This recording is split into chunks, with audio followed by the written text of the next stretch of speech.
Vyzerá to tak, že momentálne som zariadená na špecializačný štúdium len. Chystám sa ku atestačnej skúške teraz v novembri.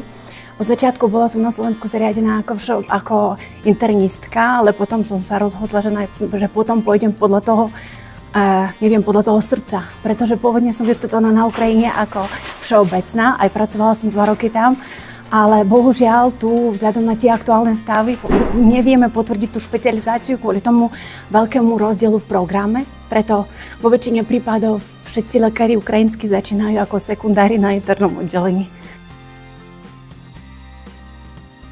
Mne sa páči to, že ja manažujem toho pacienta sama. To znamená, že ja začínam ten DIVDG alebo základné vyšetrenie začínam sama. To, čo viem poriešiť, vyrieším a mne sa páči, pretože viem to porovnať podľa toho, ako to funguje v nemocnici.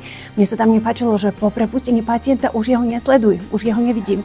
A ja chcem ho podporovať, manažovať, edukovať a potom vidieť aj tie odozvu v tom paciente.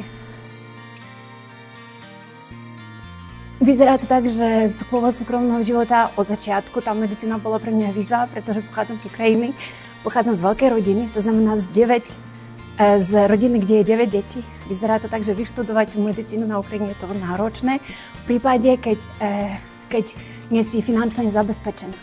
To znamená, že od začiatku, keď som postúpila na vysokú školu ako lekárka, pre mňa to bola už veľká výhra. A potom, keď som sa dostala na Slovensko, začala som byť samostatná. Vyzerá to tak, že už kúpili sme si 2 detí. To znamená, počas toho, aby to išlo spolu, aj ten štúdium, aj práca, nejaké služby a deti, tak pre mňa to je veľká výzva. Ale ináč vieme to, veľmi všetko, zvládame to postupne, ale všetko dobre.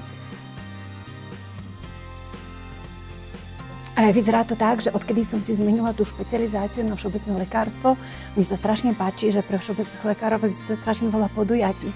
Tam, kde sú tie prednášky sú informatívne, veľmi praktické a veľmi použitočné pre tú prax. Aj od začiatku, keď som žiadnykrát nebola ešte na takom nejakom podujatí špeciálnom, stále sledujem to online, to znamená, tie mladé praktici ako dneska sú k dispozícii e-learning na stránke, to znamená, že ja si spätne, aj keď upratám alebo niečo robím, dávam si slúchadlá a počúvam to.